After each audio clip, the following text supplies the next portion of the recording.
NASCAR Cup Series qualifying is officially concluded from Atlanta Motor Speedway, and the Fords dominate qualifying, and Joey Logano wins his first pole of 2025 off a tiebreaker. What's going on, guys? It's Daniel, and welcome back to our video. As I just said a second ago, NASCAR Cup Series qualifying is officially done from Echo Park Speedway, also known as Atlanta Motor Speedway, and Joey Logano has picked up his first Cup pole of 2025. How did Joey Logano win the pole? Well, Joey Logano actually won the pole on a tiebreaker.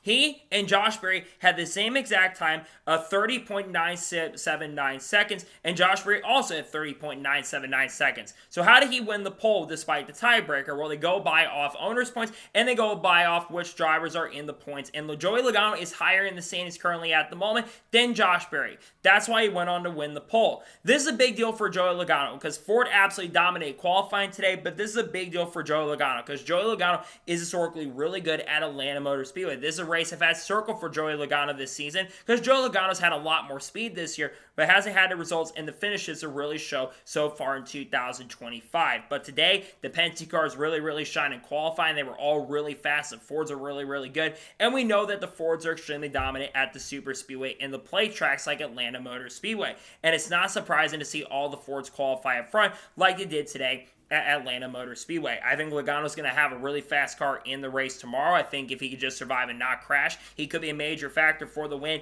and for the victory. So a big deal for Penske to get another pole at Atlanta Motor Speedway. They've been extremely dominant here. The Penske cars, the front row cars, you name it, have been extremely dominant here the last couple of years. It's a really big deal for Joe Logano to win the pole. Congratulations to Logano on winning his first Cup pole of 2025. So now we're talking about all the top qualifiers and talk about who are the favorites going into the race tomorrow. So Joey Logano picks up the pole. Josh Berry qualifies second. Gets it on a tiebreaker. So really impressed with Josh Berry. This 21 team's had a lot of speed so far in 2025. They've been really good throughout the first half of the regular season, and they are going to continue trying to build that same speed. Remember, Josh Berry had really good speed in this race the last time we were here. I think he's going to have a car that's going to absolutely be capable of picking up the win tomorrow. Looking for his first ever Super Speedway win. Great job for Josh Berry. He'll be starting on the front row. Ryan Blaney qualifies third. I thought Blaney was going to get there, and he lost it by 4/1000 of a second to get this pole. But man, great lap for Ryan Blaney. Blaney starting up front. That 12 team's had a lot of momentum from a lot of great runs as of late. They look to continue to build that momentum and run really well. He'll start in third position. Great job by Ryan Blaney. Austin Cindric qualified fourth. I think going into the race tomorrow, Austin Cindric is going to be one of the favorites. That two car's been extremely good at super speedways. They've been fast. They've shown some really good speed. He's starting in the top 5 in 4th place. Good job for Cindric to start 4th.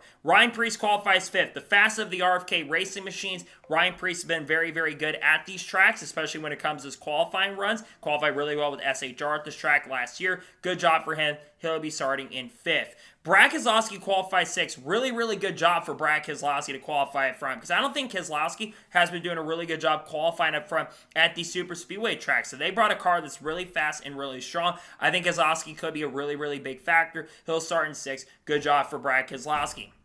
Cole Custer qualifies 7th. Cole Custer in this 41 team is starting to show a lot more speed. They qualified really well at Pocono. He finished really well in Mexico. And I feel like this team is really starting to click, especially with the speed. They've been figuring it out. They're showing more pace. Good job for Cole Custer. He'll be starting 7th. Zane Smith qualified 8th. I'm going to be honest, I thought Zane Smith was going to win the pole because that 38 car and the front row cars have generally been really good at qualifying. So to see Zane the fastest and the only front row car in like the top 10 or top 15 surprised me a little bit to see the rest of those cars down a little bit. But nonetheless, good job for Zane Smith starting in the top 10. The fastest Chevrolet and the fastest on Ford is Alex Bowman in 9th place. Surprised to see Kyle Larson not the fastest in qualifying for the Hendrick machines, but Bowman's got some good speed. He'll be starting in 9th. Good job for Alex Bowman. And Chase Briscoe qualifies 10th. The fastest Toyota, only Toyota inside the top 10. Good job for Briscoe. They've been showing some pretty good speed recently. Of course, won Pocono. Good job for him. He'll start in 10th. Kyle Larson qualified 11th. Not surprised to see Larson a little bit down on the charts. His team's lost a little bit of the momentum they've had at the beginning of the season, but Larson's been really good at this track. He's been having a lot of good finishes. Remember, he finished 3rd the last time we were here. He's going to be fast in the race tomorrow. He'll be starting in 11th. Austin Dillon qualified 12th. Not bad for the driver of the number 3 machine. Chris Buescher qualified 13th. Buescher made a little bit of mistake in qualifying that dropped him off a little bit, but still a good job for him to start inside the top 15. Ty Dillon qualified 14th, not bad for Ty Dillon. The call cars have shown some decent speed at these tracks, so not bad for Ty Dillon. Chase Elliott qualified 15th. Chase Elliott was on track to be the fastest non-Ford in qualifying, but he made a mistake and bobbled a little bit, unfortunately. He'll have a little bit of work to do the race to get up front, but I have confidence that he could be a really, really big factor for the win in the race tomorrow. He'll be starting in 15th. Ty Gibbs qualified 16th. Not bad for Gibbs. He's been qualifying better, especially on these super speedways. Another top 20 starting spot for him. He'll start in 16th. Todd Gillen qualified 17th. I'm going to be honest. I thought Todd Gillen was going to be more a factor to qualify for an opportunity to get the pole. He'll be starting in 17th. Got a little work to do, but I think he could be a decent guy to watch out for here. William Byron qualified 18th. Not surprised. The Hendrick cars don't always qualify up front to contend for this stuff. A little work to do. He'll start in 18th. John Henry Mitchell qualified 19th. And Riley Harris, the fastest 2311 racing car, he'll start in 20th. A.J. Allmendinger qualified in 21st. Justin Haley qualified 22nd. The fastest Spire Motorsports car. They don't generally qualify up front at these super speedways, so not surprising. Tyler Reddick qualified 23rd. Bubba Wallace qualified 24th. Both have been showing a little bit of lack of speed recently at times. They got a little work to do to get up front. There'll be factors, though, to get up there. Corey LaJoie qualified 25th. First start for LaJoie in quite some time. Good to see LaJoie back in the Cup Series again.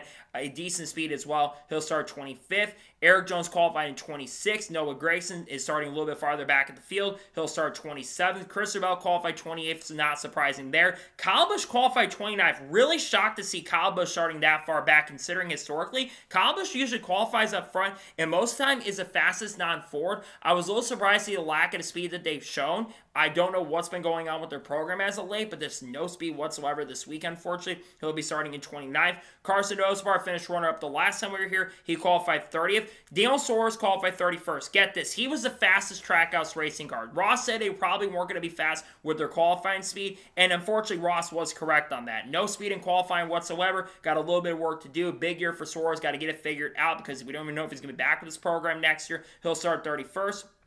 Michael McDowell qualified 32nd. He got in the outside wall. More than likely, McDowell's going to have to go to a backup car or going to have to repair the car and go to the rear of the field because of that. Ross is saying Denny Hamlin qualified 33rd. Not surprised. Hamlin does not qualify very well at Atlanta Motor Speedway. Ross is saying qualified 34th. A little disappointed there. Shane Van Gisbergen qualified 35th. Not shocked to see SVG starting that far back considering the lack of speed from the Trackhouse cars. Connor Zilisch qualified in 36th. First time Connor's raced at a Super Speedway Cup competition. Going to try to bring that Red Bull car up to the front before the end of the day. Going to try to win the Xfinity Series race in a couple minutes from now. He'll start 36th. Ricky Stenhouse Jr. qualified 37th. BJ McLeod qualified in 38th. Cody Ware qualified 39th. And qualifying last in 40th is David Starr. So now let's talk about the drivers who are going to be the big threats in the race tomorrow. I think you have to look at the Fords as being the favorites in the NASCAR Cup Series race tomorrow. Your Joey Logano's, your Austin Cindrics, your Josh Berry's, your Ryan Blaney's, your Brad Keselowski, your Chris Buescher's. I'll throw Zane Smith and Todd Gillen in the mix as well.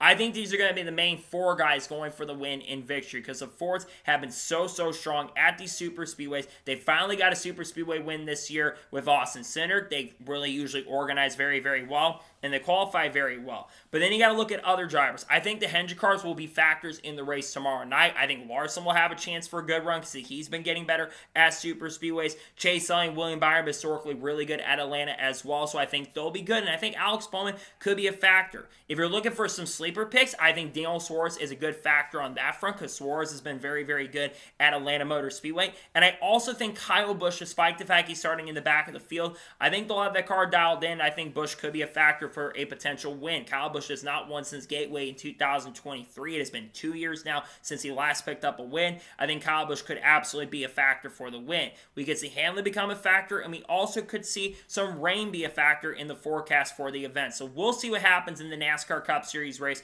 tomorrow night, but it should be interesting and should be exciting. We'll see how things go in the NASCAR Cup Series race tomorrow.